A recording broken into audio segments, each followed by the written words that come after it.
Hey, what's up guys? Welcome back to the channel. So something I want to talk about real quick is some of the WNBA stuff.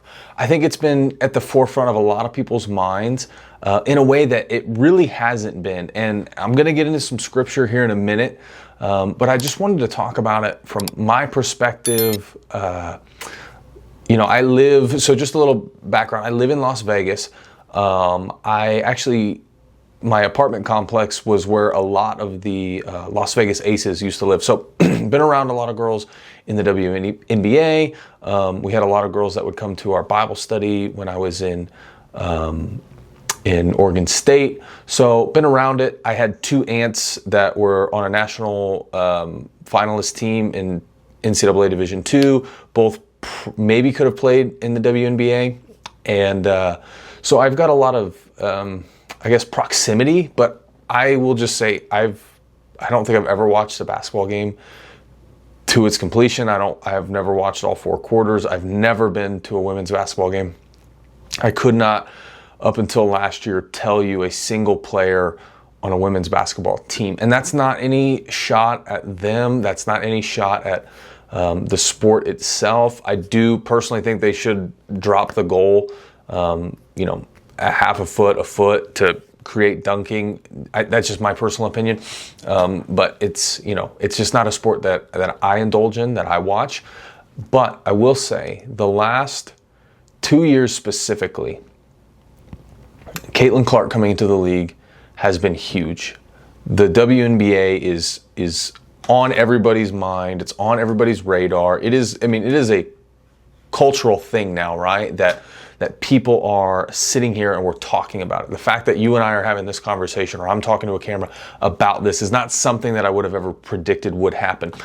And the WNBA is at the forefront of a lot of controversy right now. And if you want to be, popular and growing and making money, anybody will tell you being at the forefront of controversy is one of the best ways to do that. Give me 1 second. Okay. Being at the forefront of controversy is absolutely one of the best ways to do that. So I have seen a shift. And again, you look at the WNBA and it's very, very much a liberal culture. It's very much a feminist culture. There's a lot of lesbians in the WNBA. That kind of leads to some of that. So for those of you that don't know, two players in particular are getting a lot of scrutiny. Caitlin Clark and her teammate Sophie Cunningham. Caitlin primarily getting a lot of scrutiny. I'm just going to say it, and I believe this, and this is not, not attacking anybody, but she's very good, she's very popular, and she's white in a black sport, like a primarily black sport. And for whatever reason, I think that creates a heavy degree of controversy. And I'm trying to say that with as much caution as possible because I don't want to ruffle any feathers unnecessarily. But to me, that just seems to be, from an outsider looking in, it seems like her being white is part of the quote unquote problem. And I don't know why that is. She does, from what I understand, she is one of the best players in the league. And then you got Sophie Cunningham, who, everybody's feeling bad for her right now. She just took this, flagrant and all these things, right? And women are attacking both of them. And Caitlin, I've seen very much so. And listen, Sophie can handle herself, all right? I think this is one of the toughest chicks in the league. From what I've seen, this girl likes to scrap. She likes to fight. If she's a fan of the UFC, she needs to get with somebody to teach her some boxing, because I think that'd be the funniest thing. Somebody tries to step up to her and she just pieces her up. I'm rooting for it. I'm hoping for it. But I'm not condoning it, maybe a little bit. But Sophie comes out and it's crazy because you got these two teammates that are kind of at the forefront of all this controversy. Caitlin has refused to say really anything about politics, and somehow she's getting thrown in the middle of it. She's from Iowa, she's white, she's got to be conservative, right? That's just the nature of the beast. But she's refused to speak on it. She's basically just like, hey, I just want to play basketball. Sophie, on the other hand, has not necessarily spoken about politics, but she has been kind of in proximity to, I don't even know how this is political, but to some conservative things. Like she went and did the ring card girl thing at the UFC. and which was cool, by the way. She spoke on the transgender issue, which is where the real issue is coming from right now.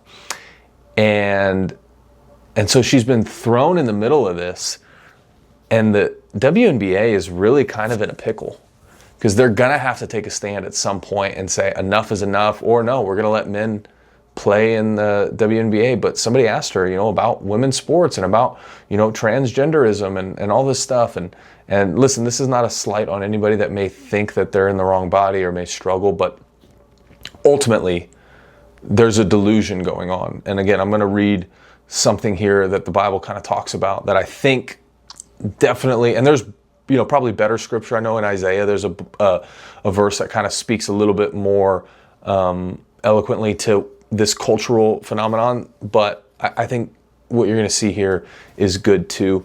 But she basically says, like, hey, I want women to be in women's sports, and I want men to be in men's sports. There's a reason there was Title IX. There's a reason we're separated. And again, we're in a culture right now that says that that's evil, that's wrong, that she shouldn't be able to speak that. And I thought we were in a culture that says speak your truth. But apparently this culture is showing that no. Speaking your truth means that it has to be our subjective truth. Because if you really want to look at it, first of all, there is an objective truth. Men are men and women are women, and we can clearly identify that, if not physically, biologically, or visually, then biologically. It's very easy to determine that. But I mean, why can Sophie not just come out and say, well, I'm speaking my truth? And my truth is that men are men and women are women, and men shouldn't be in women's sports. So now it's got, all this controversy around it. She's transphobic, she's, whatever, right? And then a few men have come out and said, former, NBA players have said, oh, we'll join the WNBA, we'll sign up. And so now you're just in this pickle, right? And I was looking at the numbers the other day, man. The WNBA is doing well.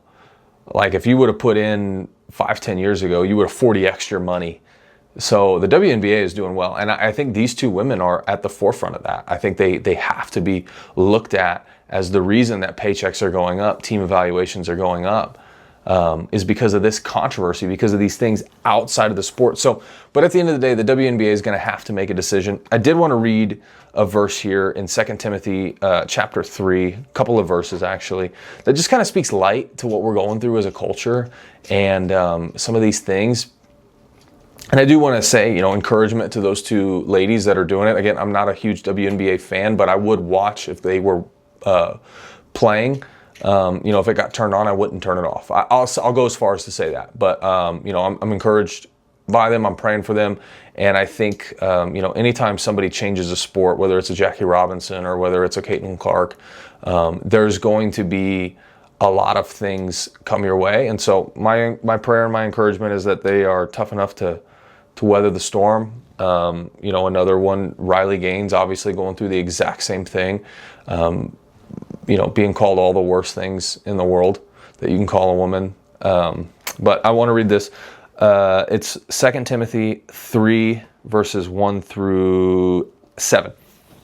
But understand this, that in the last days there will come times of difficulty, for people will be lovers of self, lovers of money, proud, arrogant, abusive, disobedient to their parents, ungrateful, unholy, heartless, unappeasable, slanderous, without self-control, brutal, not loving good, treacherous, reckless, swollen with conceit, lovers of pleasure rather than lovers of God, having the appearance of godliness, but denying its power. Avoid such people, for among them are those who creep into households and capture weak women, burdened with sins and led astray by various passions, always learning and never able to arrive at a knowledge of the truth.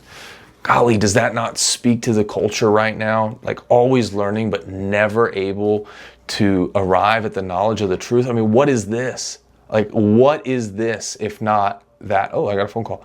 To me, this is the epitome of that. Always learning. I have every answer I could want right here, and we never arrive to the answer of the truth. So I hope that helps you guys. it's just my thoughts on something culturally that's going on. So if you guys like these videos, make sure you like and subscribe. Leave a comment down below what you think. What do you think the odds are that the NBA, or sorry, the WNBA is going to finally take a stand for women's sports? Or do you think they're going to have a very vague, very frustrating, dangerous policy like the one they have currently? So leave your thoughts down in the comments below. All right, I love you guys. Peace.